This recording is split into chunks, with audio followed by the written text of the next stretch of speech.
జై అనుభవానంద సద్గురు ప్రభు మహారాజుకు జై. జై అభయానంద సద్గురు ప్రభు మహారాజుకు జై.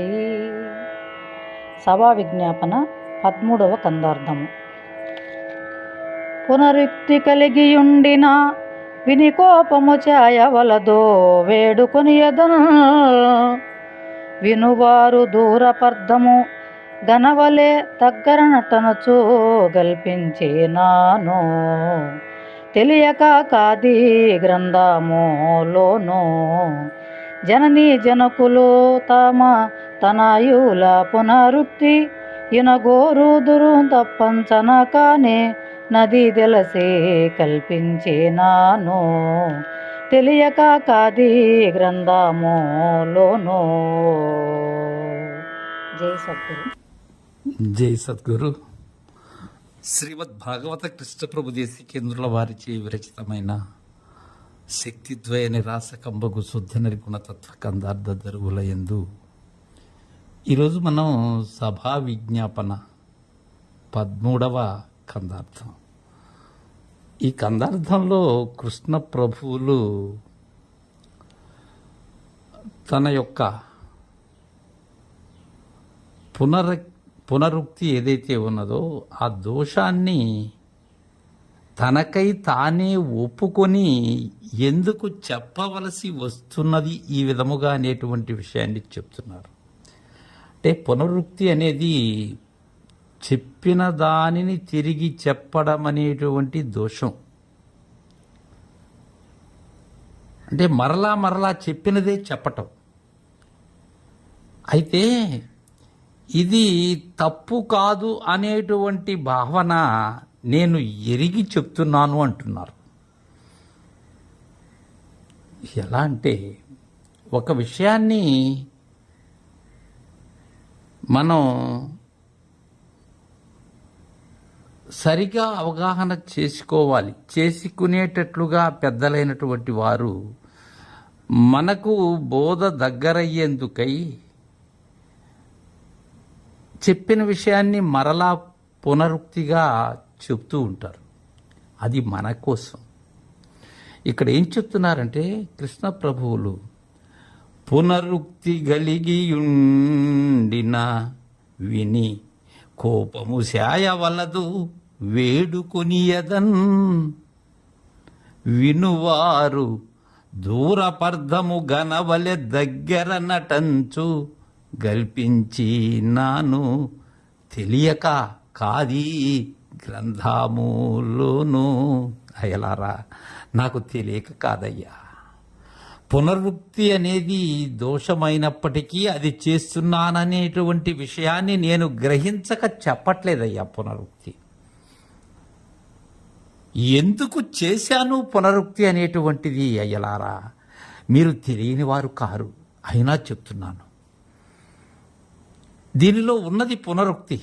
ఈ 292 కందార్థములలో చెప్పిన విషయాన్నే మరలా మరలా వేరు వేరు తెరంగులుగా చెప్పేందుకు ప్రయత్నించి ఈ రచన చేశానయ్యా, కాదనటం లేదు. అందుకే మిమ్ములను ఒక విన్నపం చేసుకుంటున్నాను. ఈ సదస్సులో ఈ కొలువు కూటంలో ఉన్న అందరికీ కూడా, వినేటువంటి మీ అందరికీ కూడా విని కోపము చేయవలదు. పునరుక్తి దోషము ఉన్నది నాలో, అందుకోసం కోపం చేయకండి. వేడుకొనియదన్ అంతటి మహనీయులు ఎంత అనహంకారులు అనేటువంటి విషయాన్ని కూడా మనం తెలుసుకోవాలి. వేడుకొనియదన్ అంటున్నారు. మిమ్మల్ని ప్రార్థిస్తున్నానా ఎలారా? ఎందుకు చేశానంటే వినువారు దూరపర్ధము గనవలె దగ్గర నటంచు.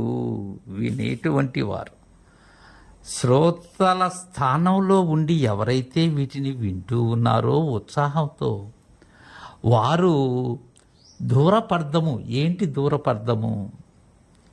ఇది సామాన్యమైనటువంటి బోధ కాదిది. అశరీర సద్గురు సార్వభౌములు మన మీద దయదాల్చి వారి కరుణతో మనకు ఎరిగించినటువంటి బోధ.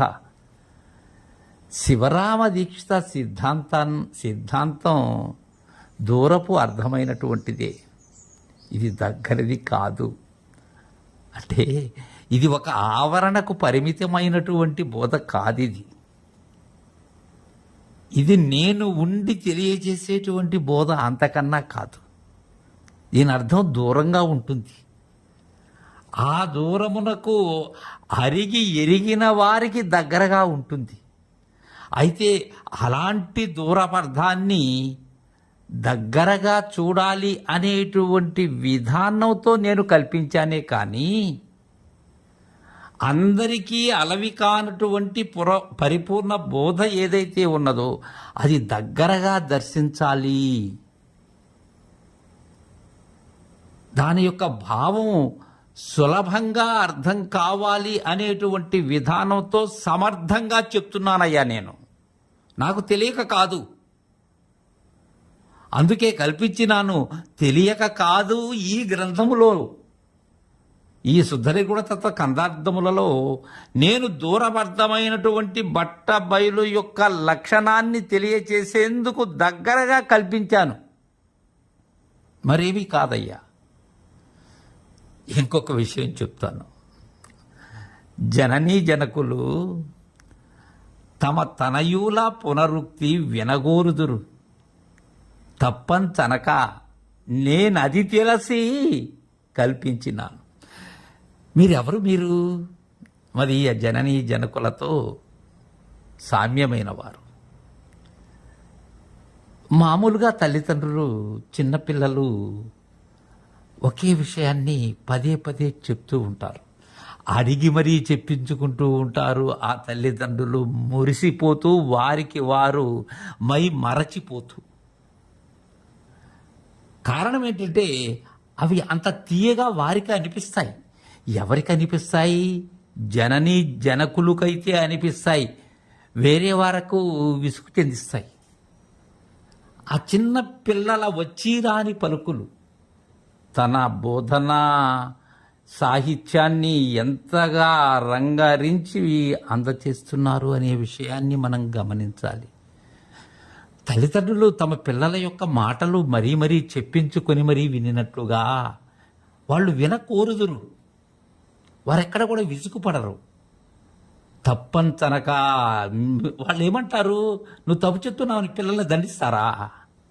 వారు ఒకేమైనా అమ్మ, మామ, అత్త, అక్క అని వచ్చి రాని పలుకులు అంటూ ఉంటే వినేందుకు ఆసక్తి చూపుతారు ఆ జననీ జనకులు. అంతేగాని తప్పని వారిని వారించరు కదా. నేనది తెలుసుకునే చెప్తున్నానయ్యా. అలా కల్పించాను. ఎందుకని? దూరపర్థాన్ని దగ్గరగా దర్శింపచేయాలి. మద్గురువాక్యం అందరూ అందుకునేటట్లుగా నేను ఎరిగించాలి అనే భావంతో కల్పించానే కానీ నాకు తెలియక కాదయ్యా. తెలుసు, నాకు పునరుక్తి చేస్తున్నాను, ఇది దోషమన్న విషయం నాకు తెలుసు. అయినా కానీ కల్పించాను. ఎందుకని? చెప్పాను కదా, ఎలారా కనవలే దగ్గర నటంచు అని చెప్తున్నారు. జై సద్గురు.